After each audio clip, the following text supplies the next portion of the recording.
welcome to Media MD, your weekly dose of media that you have somehow missed. I'm Reuben Morehouse. And I'm Elliot D. And this week we'll be talking about, I think it's fair to say, one of the greatest disappointments of all time. Or, well, no, maybe that's not fair. No, I'll fight you on that. But anyway, all right. Yeah. Sorry, we're going to be talking about a TV show called Legends of Tomorrow, and we're also going to be talking about a bunch of TV shows in this kind of CW Arrowverse. Is that the right term for it? Yeah. I mean, actually, the Legends of Tomorrow fan base at the moment is trying to get it switched to Beboverse, which is a joke referencing some events in the third season of that show, which I don't think you've seen yet. Okay. But yeah, I think... Well, I'm on board. We'll be talking about the Beboverse. Yeah, exactly. I think so. This is meant to be about Legends of Tomorrow, but I'm anticipating that this will end up being at least 50% us ranting about the Arrowverse, because there's a lot to whinge about in that domain. Well, let's give a bit of a backstory to this, right? The year is, what, like 2014? 15 for Legends. Yeah, so this was basically, I mean, there was this show called Arrow, which was basically a Batman TV show, but he shoots arrows. Yep, instead of batarangs.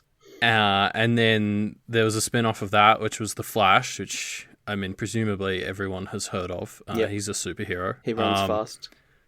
And then... Also known as the Red Streak. So then from those two shows, they sort of spun off this show called Legends of Tomorrow. So it's set, all three are sort of set in the same universe. And basically what they did was took all the sorts of recurring villains and sidekick heroes and that sort of thing. Yeah. And gave them their own show, where they're time-traveling, not heroes, but legends. Yeah, all right, let's just stop there. All right, so we've got to my first criticism with the show, which is these shows obviously have like this intro spiel where it's like, there is time, like when you it starts off saying time travel is real, but when you mess with reality, it causes time aberrations, and we have to go fix them or something like that, right? And then he says, season 2 one, yeah. But we're not heroes, call us legends, and I'm like, that's like a bigger word than heroes. That just sounds like you're really arrogant. Yeah, and I mean they're still doing that in season 3. That's sort of their thing. Yeah. I never really understood that either. I would have thought that a legend was above a hero, but no, apparently not. They would seem to disagree. I'm not sure exactly. I'm not good at the hierarchy of words, I guess. Sure, clearly by that sentence. So I think it's worth pointing out that like one of the problems that the Arrow and Flash TV show had was they kept introducing more and more superpowered sidekicks. At one point, Arrow had like every main character had superpowers, basically. And I think they realized that this was a problem. Oh, to be fair, in Arrow, it wasn't necessarily superpowers, but everyone was at least like they were like all ninjas. Super black belt ninja. Sure. Yeah. Very inconsistent ninjas. I mean, because it was just like they'd fight like the League of Assassins, who are all these people who've spent like their entire lifetime training to be killer assassins, and then some chick who's been doing self-defense classes for 6 months beats like 4 of them at once. Elliot, that chick has a name. It's Laurel Lance. Okay, jeez. Yeah, I mean, I could have been talking about someone else, but that's fine. Whether it was a factor of them realizing, oh shit, this is terrible, we have, our cast is just like 8 ninjas, or whether it was they were trying to seed this for Legends and just didn't realize how badly it would fuck up the shows while they were prepping.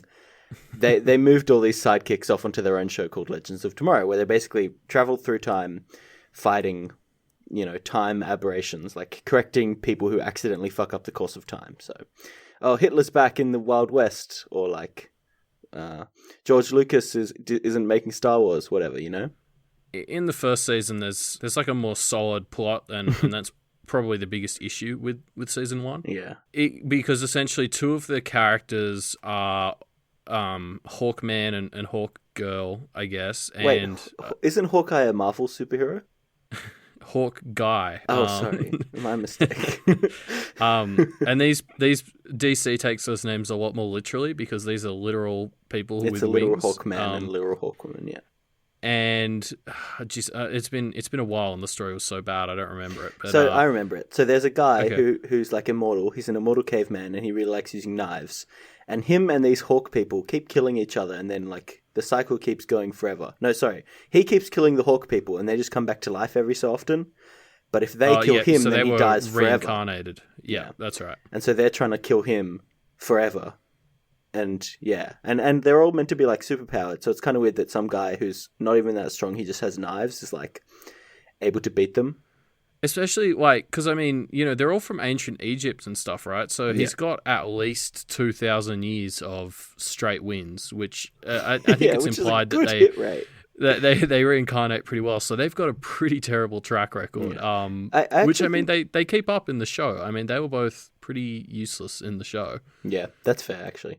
I actually think season 1 had a really interesting dynamic where the villain was immortal, and so he was traveling through time linearly but never dying, and the heroes were time travelers, so they would kind of jump in and out of his timeline and fight him at various points, and so as the series moved into later and later time periods, he would know more about them just because he had already experienced them a few times.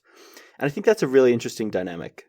Yeah, but in saying that, it would have been better used in a show that actually took like its own time travel rules seriously. Yeah, it would have been.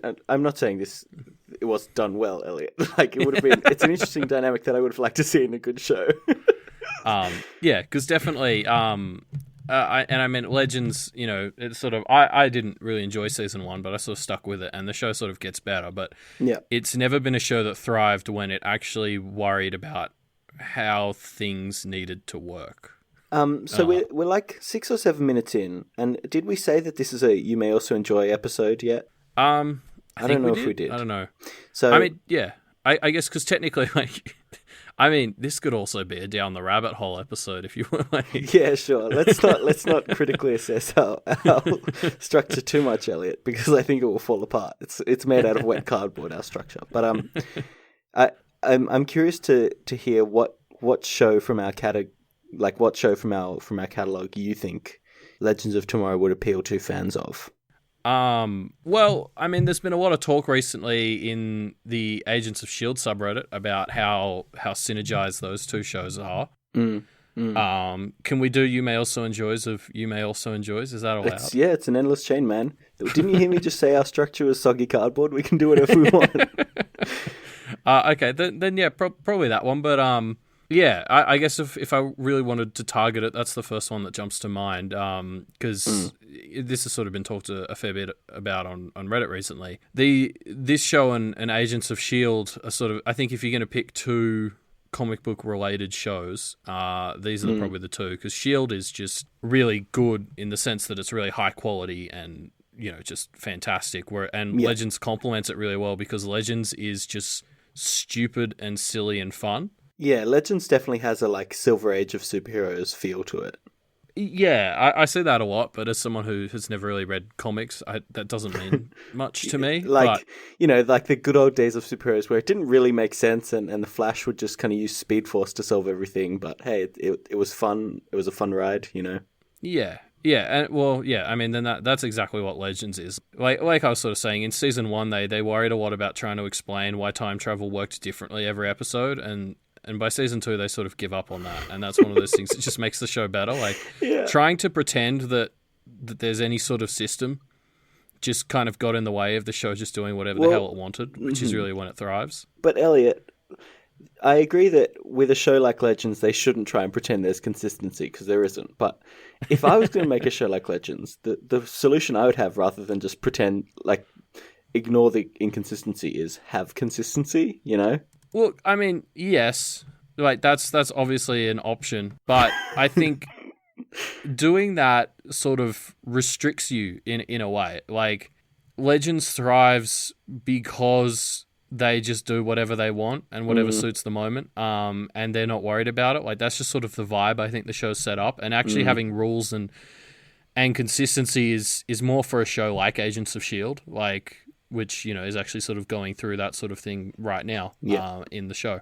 So, yeah, I actually disagree. I think that Legends is the sort of show where not just not having a system is better, because really what the show is about is just doing hilarious and silly shit each episode, and you have more freedom to do that. I can't deny that there's an element of fun to the ridiculous plots that happen. I it's hard for me to say honestly whether I'm watching this show ironically or actually enjoying it at this point. Well, because I think that's actually a phase, because I went through that phase. I started watching it because I was watching Arrow and The Flash, and I was like, okay, like a spin-off with, some of my favorite characters. Sounds good. Yeah, everyone's favorite characters like fucking Hawk Girl and Ray Palmer. What are you talking about? Leonard Snart and Heatwave. Yeah, Leonard Snart was the only good character, and now he's dead. I mean, I'm halfway through season 2 or whatever, so he might come back as some kind of time bandit or time zombie or whatever, Yeah, that's definitely a huge part of the freedom Legends has compared to the other shows, is because they're time traveling. It's so easy for them to come up with bullshit excuses to bring people back. Yeah, the other Beboverse shows also brought characters back from the dead, but it was more frustrating in that because they weren't meant to do that. And this show is just like, it's just a time ghost, time hallucination. Just add the word time to whatever, and it's probably that. Yeah, I do think that the writer's room just has like a bunch of words that they've all written down and put in a hat. And they need to just they have a bingo wheel that they roll, and then out comes a word, and it's like, what should this episode be? Oh, it's a time ice cream that they have to defeat. Okay, cool. Yeah, how does that going to work? Yeah, and I mean, they've changed it up a bit in season 2. Sometimes they use the prefix chrono, but oh wow, so the show's really evolved. Wow, yeah, no, I heard it got better, but wow, that's something. No, but so basically, the show started off pretty average, and then sort of as I was going through season 2, I think I sort of felt how you feel, where you're sort of watching it and you're kind of like, oh, I'm just watching this because it's stupid, and there's that sort of ironic thing, and then I think as season 3 went on, it got to about halfway through season 3 where I sort of started admitting to myself and others that I was genuinely enjoying this. And then by the end of season 3, I was like, okay, this is actually one of the shows I'm looking forward to the most each week, which was a very surprising twist of events. Like, I don't think I've experienced that since Agents of S.H.I.E.L.D., which was another show that started off really slowly, and then there was just a point where I was like, I actually think this show's really good now. I think my suspicion with Legends is it would be a much better experience if you only watch it with another person. Like, because when I watch it, Elliot, as I'm sure you're aware, I will just message you like my nitpicks throughout the. I will basically like live tweet my thoughts on the show to you, and that's the funnest part of the show to me. Is just pulling apart all the dumb shit in it. And so I suspect that just watching it with like a group of people who are a little bit drunk would probably be the right way to enjoy this show, and it would be quite a good experience. I mean, that's probably true, because I actually do watch a bunch of it with my sister, and so she actually lives in a different city, but she sort of Skypes in, and I just share screen because frame rate doesn't really matter in Legends of Tomorrow. Yeah, and you have bigger things to worry about. So that could actually be part of it, that I'm getting to enjoy it with someone else. Do you and her like shit talk it during, or are you? Oh yeah, of course. Right. Especially, but it's interesting because there's definitely been a turn. Like when we watched older episodes, it was very much like sort of paying it out and much more negative. Whereas I think now the show's definitely the show's much more comfortable in its own skin. Yeah, I can feel it getting more self-aware, which is good. And so now it definitely feels like we're making fun of the show with the show instead of laughing at it, which has been again a sort of subtle transition where eventually you're like, wait, when did we start sort of being on the same side as the writers? Yeah, the show kind of endears itself to you in its kind of mediocrity. I don't know. Well, particularly the last 2 episodes of season 3, which have just recently aired, were I think one of the executive producers described it as like, we went maximum Legends, and I think that was really true. Like, I mean, this is not a very spoilery thing, so I'm okay sort of telling you this, despite Legends is not a thing that needs to worry about spoilers. So the bad guy in season 3 has been voiced by John Noble. You're gonna have to place that. So he played Denethor in the Lord of the Rings movies. Wait, which one's that? The dad of Boromir and Faramir. Faramir. And he was also in Fringe, which is a great show. Who was he in Fringe? He was the crazy scientist. Oh, one of the main characters. Right. Yeah. I'm picturing him now. Anyway, so he's been voicing the bad guy for all of season 3 in Legends of Tomorrow. Yeah, so it's this like evil demon spirit thing. Right, so it's like CGI baddie. Yeah, well, it didn't actually really have a corporeal form, except it would like inhabit other people because it's a demon. That's what demons do. Yep, sure. In stuff. Yeah. So wait, demons. I guess Constantine dealt with like demons and shit, so that's probably like a thing that exists. Yeah, and I don't know. I guess Legends just decided they didn't give a fuck. Demons, that can be in it too. Feels like Supernatural when they introduced angels, right? Yeah, a little bit. But yeah, anyway, so John Noble's been voicing this demon for most of the season. And then in episode 17, one of the characters is watching Lord of the Rings, and they see Denethor and that, and they're like, oh, that guy sounds like Malice, the evil bad guy that we've been fighting. Mm-hmm. And he has like an army of minions that he controls with his voice. So they go back in time to the filming of Lord of the Rings and get John Noble to record stuff for them to use. No. What? No. As it sort of keeps going, it's just like... And of course, the episode that this all happens in is called Guest Starring John Noble. Oh my God. Which is just... It was just the most hilarious thing to watch. Like, as it sort of keeps going, you're just like, oh, they're not really gonna... They're not... Oh, come on, guys. That's brilliant. That's brilliant. It's... Yeah, and I mean, it only gets sillier from there. Episode 18, the finale where they fight this demon, is just stupid, and it in the most fantastic way possible. Yeah. The only thing that can make me want to watch that episode more now is if you tell me there's also a Supernatural crossover, which I don't think is outside the realms of possibility. No, yeah, I think given the way that show and the Arrowverse are going these days, that could pretty easily happen. Man, imagine that, a Supernatural Constantine crossover. It's coming. Season 4. Watch out for it. Well, yeah, because they've added Constantine to the roster for season 4 of really? Legends. Yeah. I mean, I don't really care about that, but I know that people do care about that. Yeah, I'm excited because I watched the show Constantine and was pretty bummed that it got cancelled, so I'm glad that the character's getting to live another life on Legends. And I think it'll be interesting because his show was so serious, so I'm interested to see how they sort of work him more permanently into Legends. How long should we talk about Legends of Tomorrow for, Elliot? Because I already feel like it's been too long. Well, so I'm interested because you're obviously you've been coming at this from a very negative space. Yeah. So I mean, I'm interested to see exactly where you're up to and if you're planning on keeping going. So I actually watched it as it was airing for a while, right? And I got up to like a third of the way through season 2, I think. And then we decided we were going to talk about it on the show. We decided there was enough merit or enough interesting things to say about it to talk about on the show. And so I've been watching a few episodes over the past few days, trying to like get myself back into it. And I had this very interesting reaction of, I watched the next episode I was up to, and they had like the previously on Legends thing. And I just had this thought of like, I remember none of this, but the one thing I remember is that I don't need to know any of this shit. So the episode I got back into on was their old captain had now lost his memories and was directing films with George Lucas, and they had to go and like rescue him, and they accidentally made George Lucas not make Star Wars and Indiana Jones, so they had to correct that time aberration. So yeah, it was very much like nonsense. I think that's my favorite word now when we talk about things on the show, because we've been doing a lot of nonsense lately. But yeah, I don't know. Like, I really enjoy having seen it so that I can talk shit about it, you know? And that's enough for me to keep watching it, I think. Yeah, well, I mean, I'd be very interested to follow up with you later if you do keep watching season 3, whether that sort of Stockholm syndrome effect takes over that I've gone through, where you go from hate watching it to love watching it. That's probably a good segue, Elliot, because we can stop talking about Legends and we can talk about it's almost our 2-year anniversary of doing this show.